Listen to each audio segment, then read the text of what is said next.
Tim, apa kabarnya? Wah, hari ini Evelyn super senang banget karena Evelyn bisa menyapa JM Team semuanya dengan kondisi live. Boleh tepuk tangannya dong. Ya kan?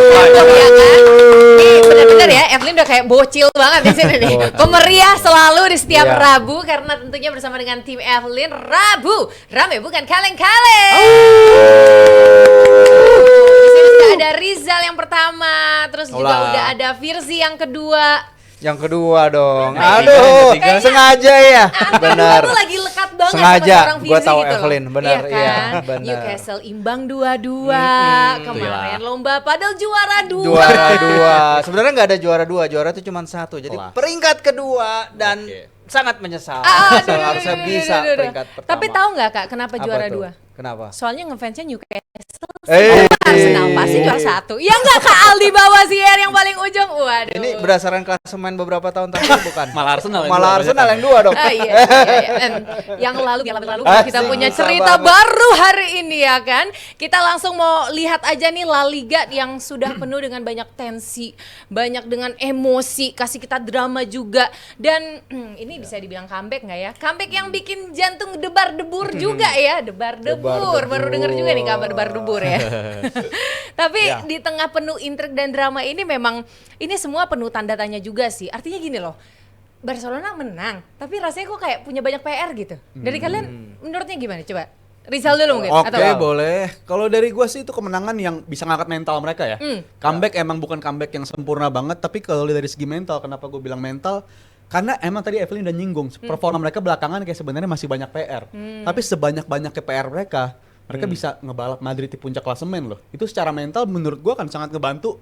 Oh, kita lagi periode evaluasi aja, kita bisa nyalip Madrid, bisa menang. Itu akan menjadi booster bagi mereka. Dan menurut gua game kemarin Flick banyak belajar ya dengan cara di menit-menit terakhir tuh dia nggak lagi mengkomit banyak pemain di depan dan itu bisa menjaga keunggulan dan poin plusnya lagi bisa menambah keunggulan malah dengan golnya Ferran Torres di menit akhir. Jadi menurut gue dari segi mental nih meningkat dan juga Flick banyak belajar dari 3 game yang belakangan. Sebenarnya yang paling mencolok kalah dari Chelsea doang. Selain itu sih nggak mencolok-colok banget pertandingannya. 3-0 banget soalnya 3-0 kelak banget. Tapi dia banyak belajar dari game itu dan pertahanan tadi malam as a unit itu bagus banget. Dan itu yang bikin gue impress sama Barca semalam sih. Oke, Firzi, ini comeback yang solid apa comeback yang cuma nutupin masalah aja? Enggak, kalau kita lihat sebenarnya harus dilihat konteks lawannya juga ya. Atletico emang pada awal musim jelek, tapi pada beberapa pekan terakhir mereka step up their game ya. Pemain-pemain nunjukin bahwa mereka punya extra dimension itu yang bisa mengangkat mereka. Sebenarnya perbedaan poin mereka dengan Barca kan sebelum ini nggak terlalu jauh ya. Kalau kita bandingin dengan mungkin sebulan lalu, sebulan setengah lalu, mungkin perbedaannya rada jauh. Tapi sekarang kemarin itu sebelum pertandingan kayak cuma terpaut 3 poin kalau nggak salah, sehingga nggak terlalu jauh. Tapi Barrios mainnya juga bagus, lini tengah bagus. Dan tapi kalau kita bahas khusus ke Barcelona, di Mundo Deportivo tadi siang itu ditulisnya ada Barca dengan Pedri dan ada Barca tanpa Pedri. Nah, disinilah kita lihat Barca dengan Pedri itu very different ya, sangat beda sekali bagaimana visi dia dalam memberikan operan, bagaimana dia bisa menciptakan ruang bagi rekan-rekannya, bagaimana dia bisa aman, compose dalam pressure, tapi juga bagaimana dia bisa memenangkan bola lagi. Kalau nggak salah dia tadi malam 8 kali recovery bola, 2 kali menang tackle, tapi secara operan-operan di final third juga dia tinggi banget. Ini adalah permainan lagi-lagi permainan komplit dari Pedri yang setiap kali dikangenin ya kalau misalnya Pedri tidak bermain. Kelihatan beda sekali. Tapi ini dengan kualitas lawan yang sangat bagus ya. Tadi kita lihat Sorloth juga penampilannya meningkat beberapa pekan terakhir. Julian Alvarez juga. Jadi ini adalah good win sih menurut gua. Tapi kalau mereka memang ada PR ya ada PR. Tapi for the time being mereka bisa melewati itu dan bisa mendapatkan 3 poin yang berharga. Jadi itu yang seperti biasanya Aldi bilang ya, hasil yang paling penting ya. Gimana? Tapi kali ini Aldi setuju atau justru pingin meng-highlight banyaknya PR di Barcelona? Sebelum gue jawab, gue mau memberikan support dan juga turut berduka cita kepada yang terdampak musibah di Sumatera Utara dan sekitarnya. Ya, semoga yang kehilangan diberikan kesabaran dan bisa pulih seperti sedia kala lagi. Amin. Kalau bahas malam ya, Barcelona memang seperti itu kok. Emang seperti itu gua melihat justru lebih kejelek dan memalukannya Atletico Madrid di lapangan. The very disgusting Diego Simeone. Untuk pelatih yang termahal di Eropa, salah satu yang termahal, nggak punya identitas yang jelas.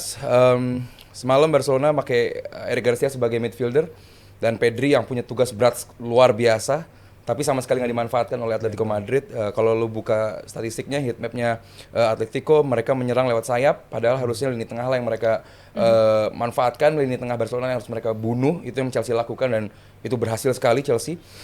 Dan buat gua ini bukan lagi soal banyak PR, bukan lagi soal performa yang mereka meragukan. Kalau kita bahas high defensive line, Barcelona udah seperti itu. Itu karakter mereka. Gue lebih suka tim punya karakter tapi masih banyak dipelajari daripada tim yang nggak punya karakter, nggak punya identitas kayak Real Madrid. Bingung mereka main seperti apa di atas lapangan. Itu yang membuat mereka punya hasil rentetan yang kurang memuaskan dalam beberapa pekan terakhir.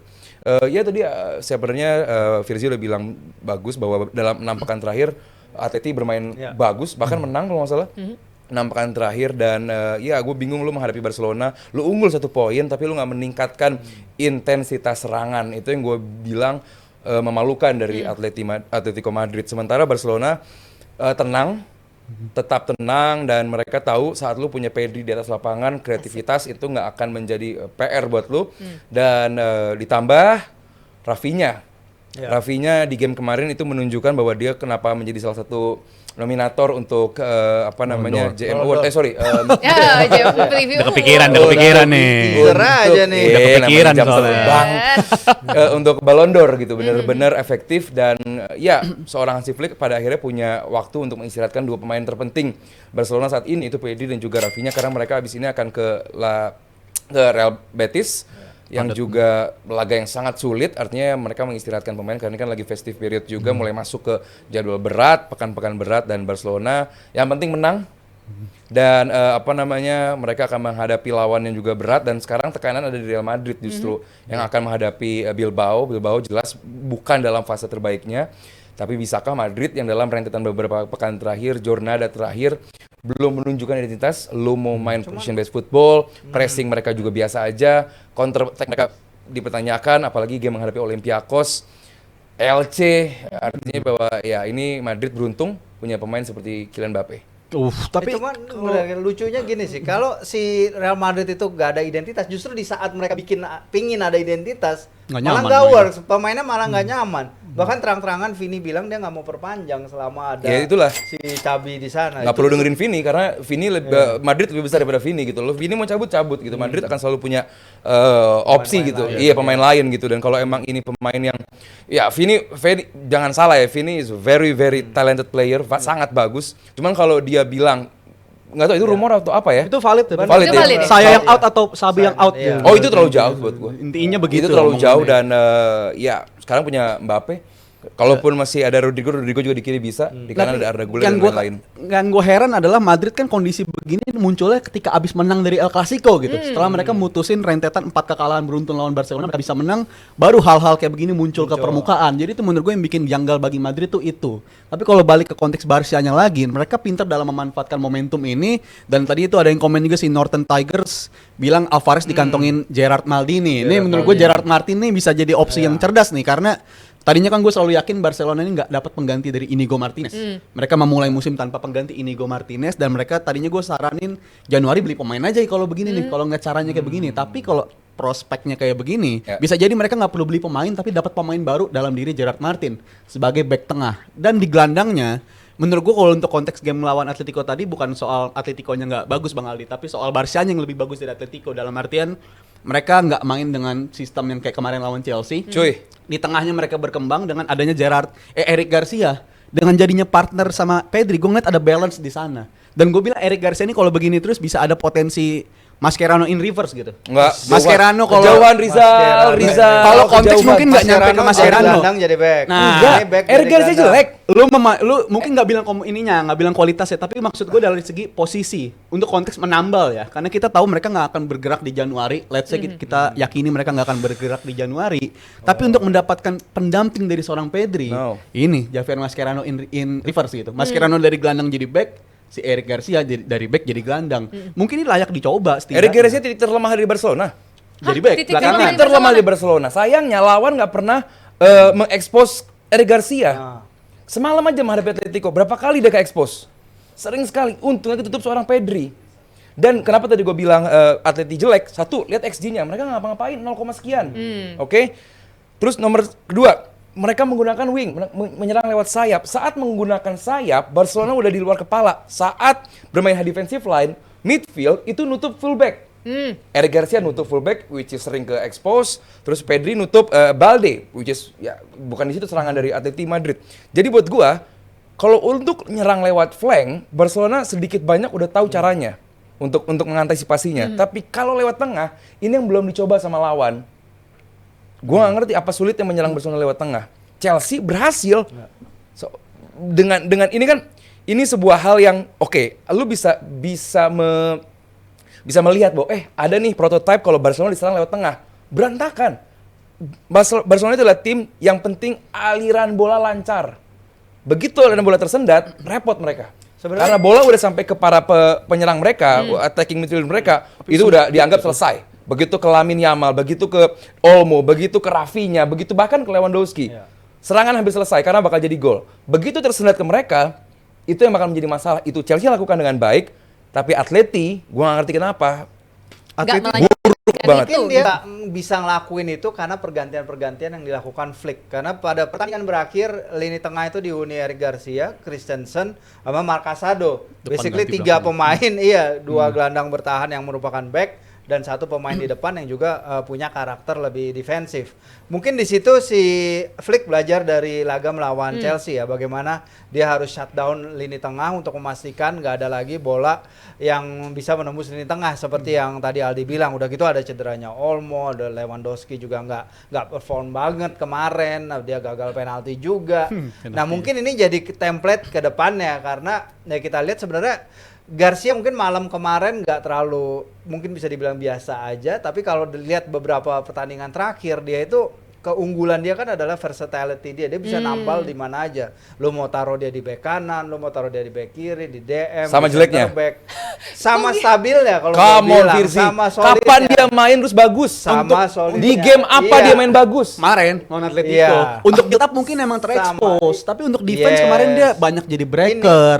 Karena emang dia nggak nyerang. Akun-akun cuma sekali doang. Kalau kita lihat akun-akun Barca itu banyak yang memuji dia, ini adalah suatu arc yang sangat baik bagi dia dalam setahun terakhir dibandingkan dengan Pau Cubarsí yang dibilang kayak trajektorinya bakal naik, ternyata itu stagnan dia. Sementara Eric Garcia ini dia tuh hampir dibuang dari tim ini karena karena jelek. Ya itu dia. Nah, bisa sekarang berubah lah. penampilan dia ketika dibutuhkan musim ini dia ever present kok, 1510 menit. Karena nggak ada opsi bagi sih. Barcelona. Karena dia bisa main di berbagai posisi. Iya, makanya dia bisa nambal cuman bisa dimainkan. Useful untuk mengisi starting line up. Apakah memberikan kan pembeda gitu? Memberikan pembeda. Mereka nggak bisa belanja.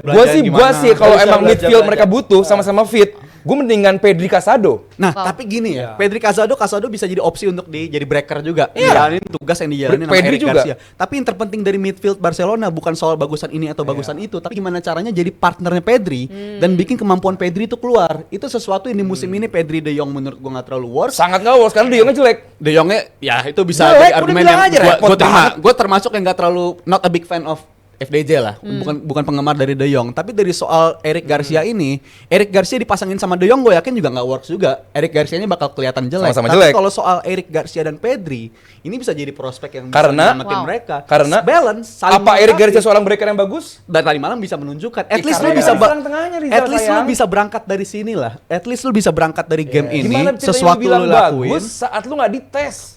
Untuk dites menurut gue Atletico musim ini tadi Bukan masih musim ini, malam tadi Nggak kelihatan. Emang nggak kelihatan karena nggak ketes. Makanya berangkat dari sini, ini sesuatu yang layak dicoba. Toh sebelum-sebelumnya Pedri sama De Jong nggak works kok. Ini kan Pedri sama Eric Garcia bisa sesuatu yang Gue dicoba rasa bagi kalau pada fit Barcelona. semua, Eric nggak akan dimainkan.